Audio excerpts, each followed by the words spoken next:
There was once a king who decided to celebrate the greatest subject in his kingdom. He instructed his court to seek out the most accomplished people in the land and tell them when they were to come to the palace. When the big day arrived, there was a large gathering in the courtyard. 4 finalists were brought forward, and from these 4, the king would select the winner. The first person presented was a wealthy philanthropist. The king was told that this man was highly deserving of the honor because of his humanitarian efforts. He had given much of his wealth to the poor. The second person was a celebrated physician. The king was told that this doctor was highly deserving of the honor because she had rendered faithful and dedicated service to the sick for many years. The third person was a distinguished judge. The king was told that the judge was worthy because he was noted for his wisdom, his fairness, and his brilliant decisions. The fourth person presented was an elderly woman.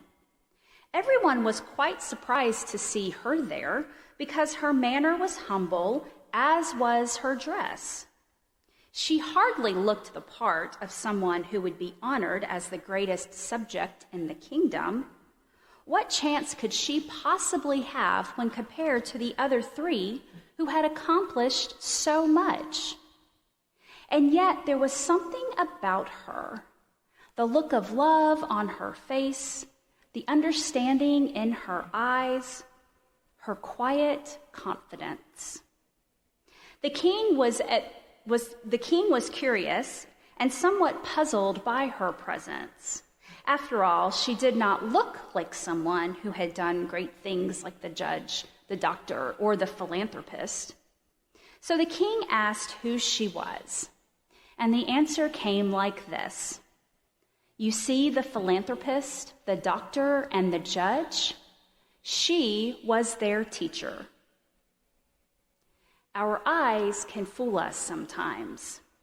Or maybe it's our brains that convince us that what we see is all there is to see, that there cannot be more than what we're seeing. But can there? Today, on this 3rd Sunday of Easter, we celebrate Children's Sabbath. For those who have been a part of this service with us in the past, you will remember that it is a service full of children. From family dedication at the beginning to choirs singing the benediction at the end, we make sure children are seen throughout worship. But today, we will have to use our eyes a little differently. We will have to see our children in a way that feels a little different. We will worship in a way that feels different. And that is where we meet the 2 disciples on the road to Emmaus. I don't know about you, but Easter seems much longer ago to me than just 2 weeks. So allow me to set up our text for you. The 24th chapter of Luke begins, "But on the first day of the week, they came to the tomb. Mary Magdalene, Joanne, Mary, the mother of James, and the other women with them have arrived at the tomb of Jesus. They have discovered that it is empty. They have been told that Jesus has risen, and so they run to find the 11 disciples and all of the others." So we pick up at verse 13, where it says, "Now on that same day, 2 of these who were told by the women are walking from Jerusalem to Emmaus." We don't know why they're leaving Jerusalem, and maybe it's not an important detail to the story. But I think we can make some assumptions about maybe why they're leaving. Maybe they were scared that they were being looked for by the authorities. Maybe they were in such despair they needed a change of scenery. Maybe they knew that there were followers of Jesus in Emmaus, and they wanted to let them know what was happening. There are lots of possibilities as to why these two were on this walk. And we can safely say that they were experiencing shock and grief and trauma and so much despair. And that's how we're introduced to them. So let's be honest, we're not meeting them on their very best day. They're making the 7-mile walk, talking about all that has happened when a stranger has decided to join them. The disciples are not able to see who this stranger is. The text says their eyes were kept from recognizing him. And we'll come back to that in just a little bit. The stranger comes along and asks, "What are you talking about?" The text says, "They replied." That seems a little too simple to me. With children, we encourage them to put themselves into the story. And this is a great moment for all of us to do the same. Were I in the story, I would have looked at this stranger, rolled my eyes, and said something like, "Are you kidding me? Have you been in a boat in the middle of the ocean with no communication whatsoever?"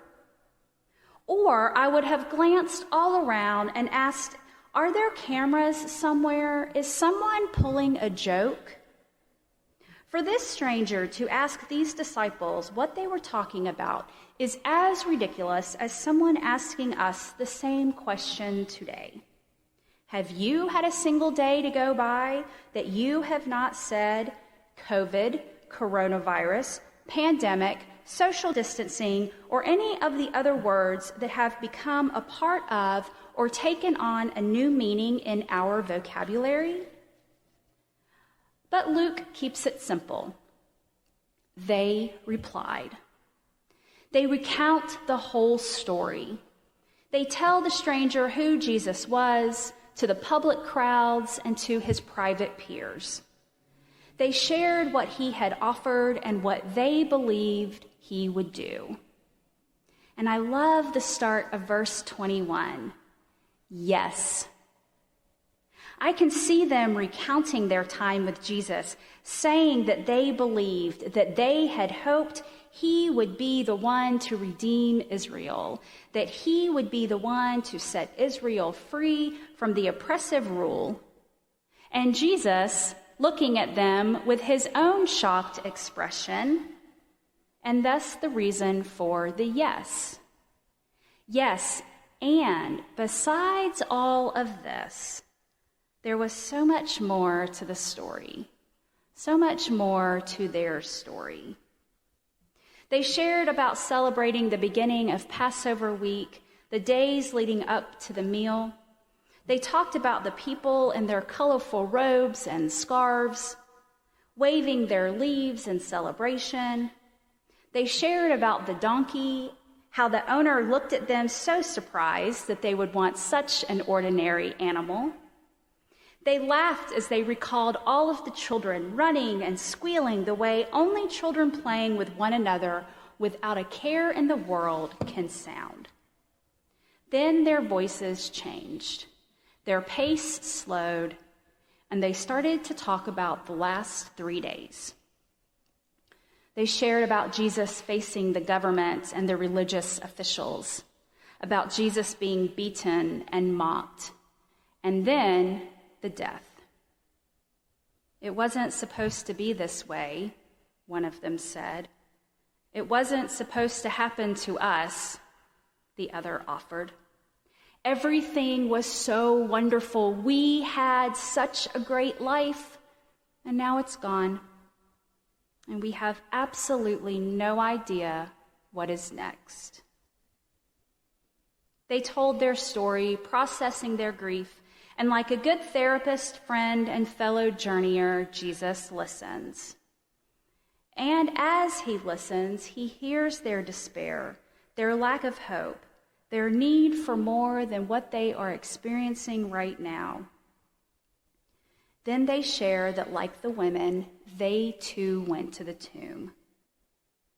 But how can they believe that Jesus really was risen? There was nothing to see. And that's when Jesus, I think, rolls his eyes and tells them that they are being foolish. Even in this admonishment, which is followed by a lesson in history and theology, they are still not able to see. All this while, they are walking these 7 miles, and their eyes are kept from seeing him as he truly is. But they're clearly drawn to him because they urge him to stay with them and to share a meal with them. And in that breaking of the bread, they see what has been before them the whole time. And the rest of the story is that they jumped up, walked the 7 miles back to Jerusalem to tell the others what they had experienced. They had their resurrection encounter. Their eyes were opened, and they were able to see what they needed to see. Seems a little neat and tidy, doesn't it? For us, for me, on this day, in this time of life, nothing seems neat and tidy. I need to accept that I'm on the road to Emmaus. And while it's not the first day of this new reality, there are still moments of great shock, great grief, great despair. Are you also on the road? Ruth Haley Barton refers to the road to Emmaus as the road between the now and the not yet. This is the road that we're on right now. We, like these two, have been living and experiencing a life as we have always known it. Then, in what feels like a sudden moment, we are on a new road, experiencing a new life, and we are absolutely not sure what is next. What we have been seeing and experiencing for days or weeks or even years is no longer our full reality. Many of us are not seeing our gas gauges. We're not seeing our gyms and our coworkers. We're not seeing our children's sporting events, and we're not attending weddings.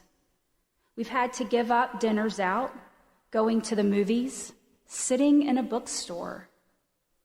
We've had much of our life experiences, our usual routines, completely disruptive.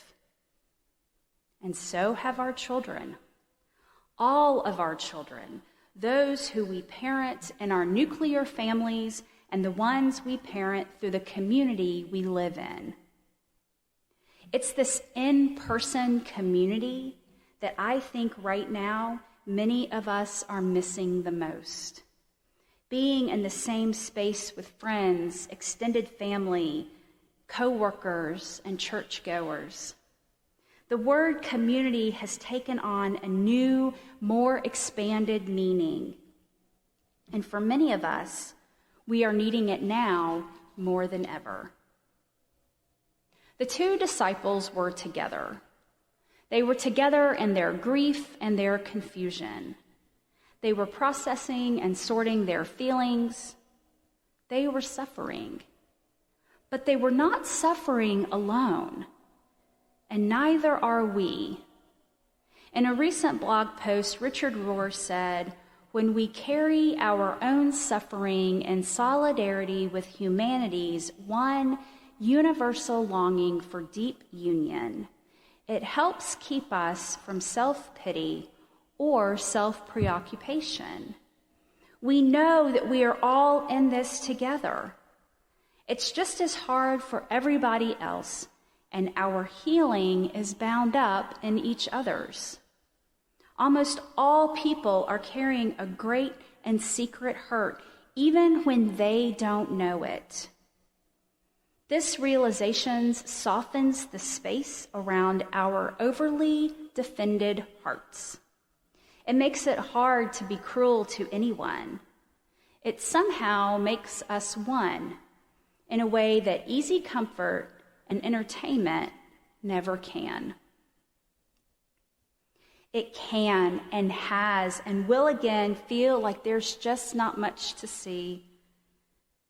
It feels like we are just isolated.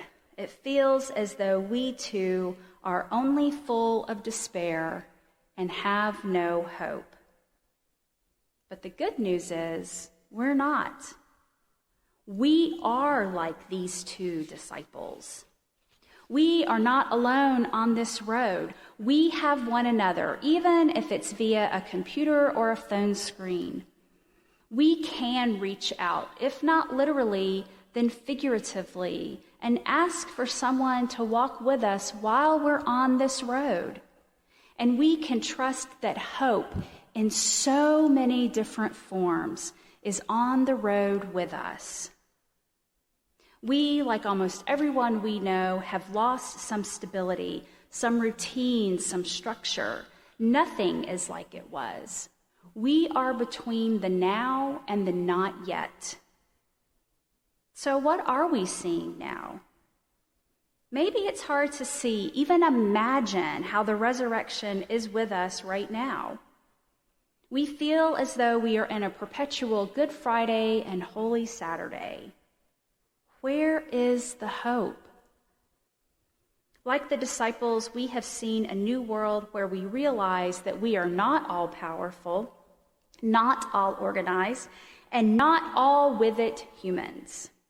Lines have been blurred. Parents are now full-time teachers and guidance counselors. Children are now using words like Zoom instead of classroom. And they're discovering that they actually loved going to their school building. Retired people are learning just how full their lives were with volunteer hours, book clubs, garden clubs, and more. We are all learning that there are only so many spots in our homes to go to, and the word vacation feels like a lofty dream that may never be.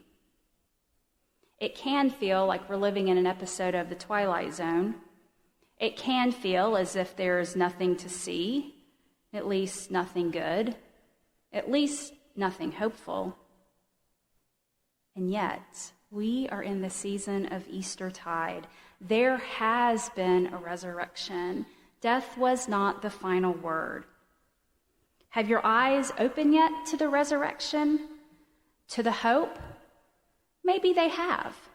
Maybe you have seen the birthday parades. Maybe you have seen the teachers going to a student's home to help with homework through a screen door. Maybe you have seen the grocery store clerks and small business owners doing their part to give what they can to those who are in need. Maybe you have seen the healthcare employees working all day and then be quarantined at night to keep their families safe. Maybe you have seen parents reaching out to other parents for some grace and assurance that they're not getting it all wrong. These are some of the scenes that I have seen, and these are scenes of hope. And there's so much more. When we allow our eyes to be opened, allow the hope to be felt, to be seen, when we let our guard down to share our hurts, we see what we could not see before, what we could not see when we were more focused on ourselves, living as individuals, not living as full community. So imagine that you and someone you're close with are walking down the street today, and suddenly a stranger comes along. They eavesdrop on your conversation. But they don't see despair in your face, in your voice, in your posture. And they wonder why. What scenes of hope would you share in that moment? As we walk on our Emmaus road, experiencing life in the now and the not yet, where is your hope? Are you able to see it? Are you offering it to another?